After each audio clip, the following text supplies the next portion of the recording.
En el año 146 a.C., con la destrucción de Corinto, toda esta Grecia pasa a formar parte del Imperio Romano. Y muchos médicos de la escuela griega, que los eran muy buenos, se van a ejercer, a probar suerte a Roma, porque en Roma hay otros denarios. Y entre esos hay figuras descollantes, y uno es Claudio Galeno. Nikon. ¿Qué sucede? ¿Quién me habla? Nikon, no temas. Soy Asclepio, dios de la medicina. Tienes el honor de que he elegido a tu hijo Galeno para que sea mi servidor y aprendiz. Ya verás, será el más grande médico que la ecúmene haya conocido. Como se dice en la jerga inglesa, from the very beginning, ya de entrada la situación es totalmente diferente. Este señor ha soñado con Asclepio y le ha bajado algo ahí, un vaticinio de lo que tenía que ser.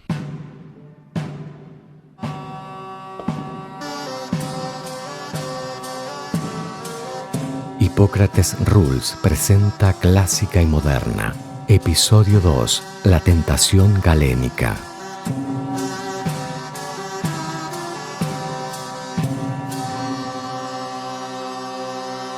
Acto primero. Año 162. Roma. El grueso del trabajo de Galeno se da en Roma, y en él confluye parte de la escuela de Alejandría con la filosofía aristotélica. Pensemos que ya estaba todo lo que había escrito Platón en los diálogos respecto de Sócrates, ya estaba la obra de Aristóteles, todavía no habíamos tenido la desgracia de la biblioteca de Alejandría, de todo lo que pasó, de modo que había todo un corpus, ¿no?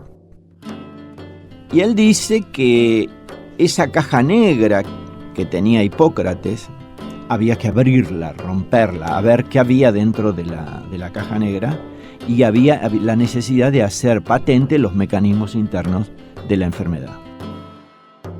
Vos tenés en un sistema entradas y salidas. Que entre algo y devenga en otras salidas se resuelve adentro de esa caja que de entrada uno no conoce. La madurez de una ciencia se da en la medida que esa caja se va transparentando. Hipócrates tiene una caja bastante negra. Galeno dice, hay que transparentarla. Comienza a trabajar en disecciones, pero sobre todo en disecciones de animales. Tampoco se podía trabajar sobre cadáveres. No estaba bien visto, y eso es una tradición que después duró hasta bien entrada la modernidad, digamos, fines del siglo XV y siglo XVI. Y obviamente se pone a trabajar, pero se pone a trabajar no sobre el hombre, sino sobre monos, camellos, elefantes, y después extrapola. Por lo tanto, su intento de transparentar la caja negra terminó siendo peor. Adelante. Voy a aplicar en detalle el razonamiento al hombre. Está formado de los elementos perceptibles primero más simples, llamados homeómeros. Fibra, membrana, grasa, hueso, cartílago, ligamento, nervio, médula y todos los otros. Hizo descripciones del aparato locomotor, como así también de nervios craneales y de sistema simpático. Desde la fisiología habló de conceptos como respiración, latido, presión arterial, digestión, función de los nervios, embriología, crecimiento, nutrición y asimilación. Hizo grandes definiciones, diferenció la neumonía de la pleuresía, distintas formas de tisis. Vale decir, en la parte de observación era muy bueno. O sea, siguió el método hipocrático. El problema le vino cuando lo tuvo que interpretar.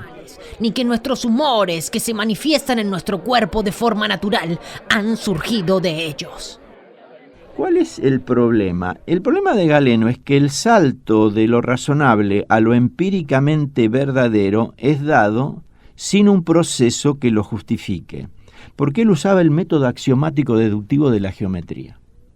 Como la geometría es una ciencia formal, Yo digo que la suma de los ángulos internos de un triángulo mide 180 grados y no hay ningún problema. Habrá una demostración, pero es una ciencia formal, pero enunciar un axioma de la medicina es mucho más difícil porque hay que ver si los hechos se subordinan a los axiomas. Por lo tanto, él lo establecía porque mi piace, porque me gusta. Yo tengo gana, a mí me parece que esto es así y ha de ser así indefectiblemente. Yo creo que con el gran entusiasmo de develar la caja negra, en algunos momentos le faltó la herramienta y recurrió al axioma. Se entiende lo que es la idea axiomática, ¿no? A mí me parece que esto anda bien y si hay alguno que está en mi contra, que se aparte de mi camino. En efecto, todos los cuerpos que se generan y se destruyen están sujetos a cambios de doble naturaleza.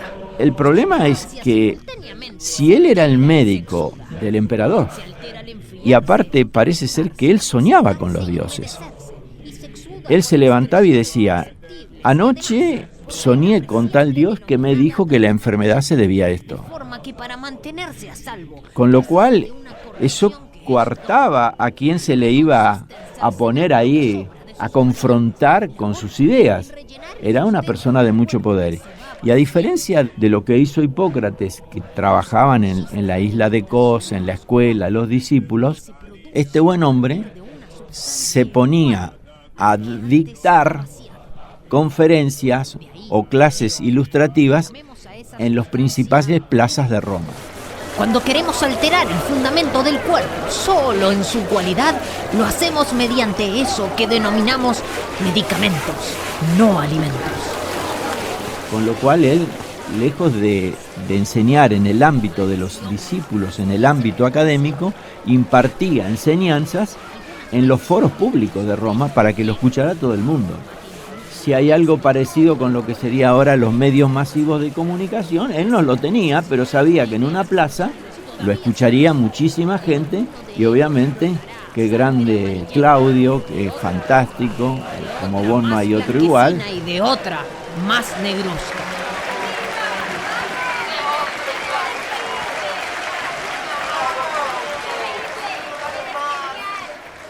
Acto segundo, año 177, Roma. Debo serle sincero.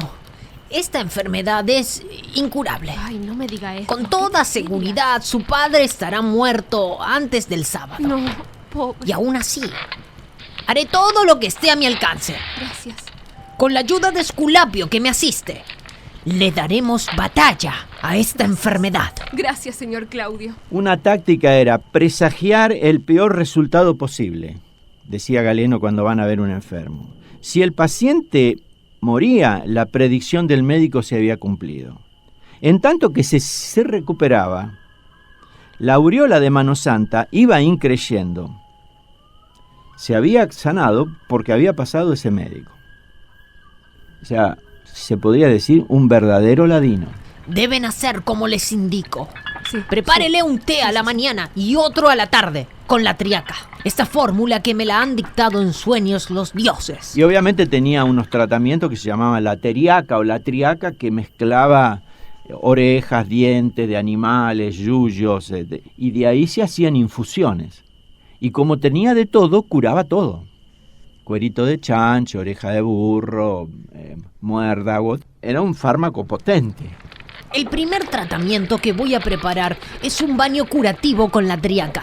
Y luego le voy a hacer unas sangrías para sacarle esos malos humores. Y aparte después tuvo otra idea que era las sangrías.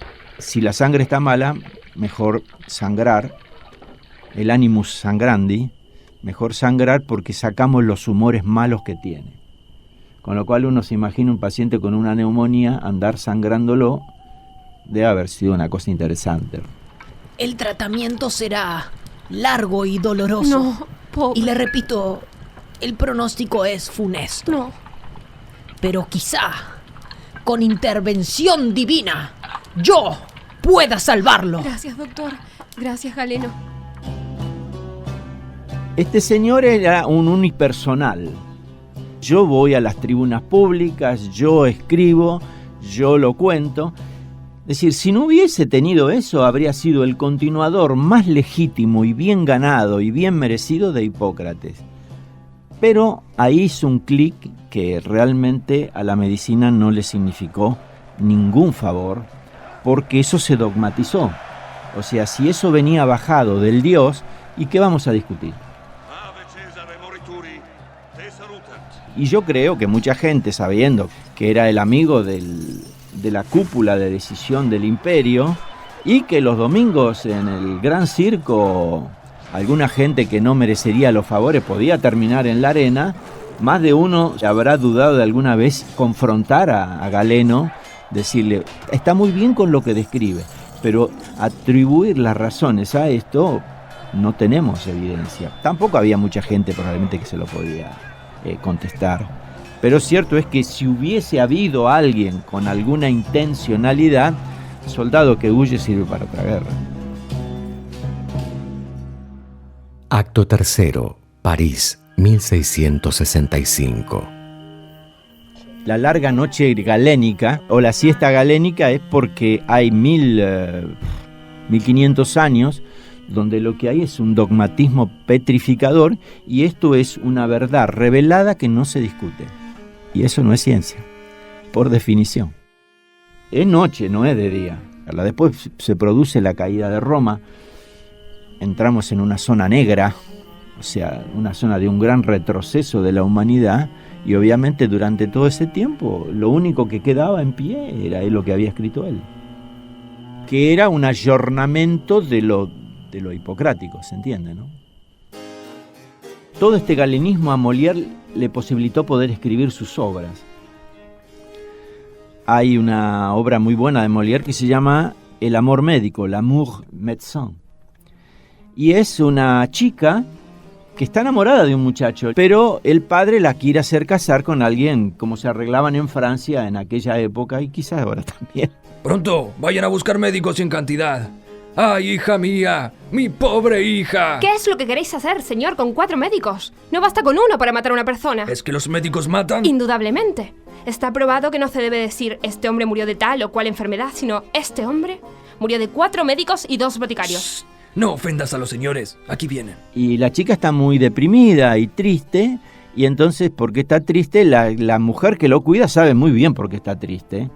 Pero el padre trae a 4 doctores galenistas. Señor, hemos razonado sobre la enfermedad de vuestra hija y mi opinión personal es que ello proviene de un gran arrebato de sangre. En conclusión, hay que sangrarla lo antes posible. Y yo digo que su dolencia es una corrupción de humores, por lo cual creo que hay que darle el emético. Y yo creo que el emético la matará. Y yo que la sangría le causará la muerte. Señor, en estos casos es mejor no hacer experimentos y proceder con cautela. Sí, señor. Experimentum periculosum, como diría nuestro maestro Hipócrates. Encontramos en su hijo una enfermedad crónica, que presenta un humor filiginoso y mordicante, que le produce comezón en las membranas cerebrales. Y todo esto causado por unos tumores pútridos, tenaces y conglutinados contenidos en el bajo vientre. No es que con todo esto vuestra hija vaya a liberarse de morir, más al menos habréis hecho algo. Y tendréis al menos el consuelo de que habrá muerto, pero respetando las formas. Más vale morir respetando las formas que salvarse contra ellas. Y en el momento de la obra, Liseta dice, me tienen harto los 4. Aquí no hay que dar ninguna tisana ni purgar, aquí hace falta un buen doctor que de noche viene en el jardín. Es ese galenismo en el siglo entre el 17 y el 18.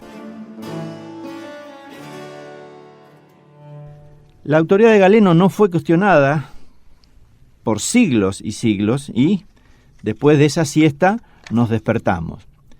Esta condición humana de lo que nosotros podríamos decir la vieja tentación galénica, cuando no tengo elementos explicativos seguros, me armo de un axioma que explique este fragmento de la realidad, a mi gusto y placer.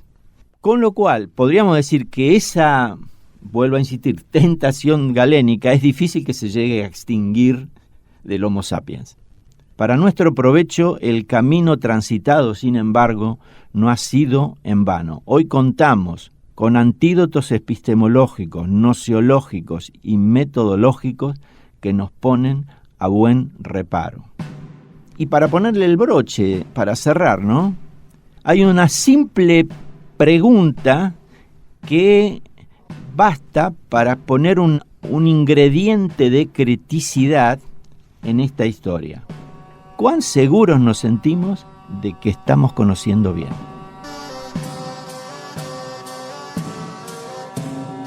Hipócrates Rules es una producción de Lo que es la ciencia, protagonizado por Oscar Botazo, con la producción general de Natalia Fernández Báez, Martín Parodi y Juan Ignacio Isern, y las actuaciones de Lucila Campos, Cristian Skinner, Facundo Ibarra, Rodrigo Catalá y Guillermo Peñalves. Lo que es la ciencia es un convenio entre el Laboratorio Sonoro de la Facultad de Ciencia Política y Relaciones Internacionales, la Dirección de Comunicación de la Ciencia y Radio UNR. Escucha este y todos los podcasts de Lo que es la ciencia en Spotify, eBooks, iTunes o tu repositorio de podcast preferido, o entrando a las pestañas de podcast en la página web de la radio, radio.unr.edu.ar.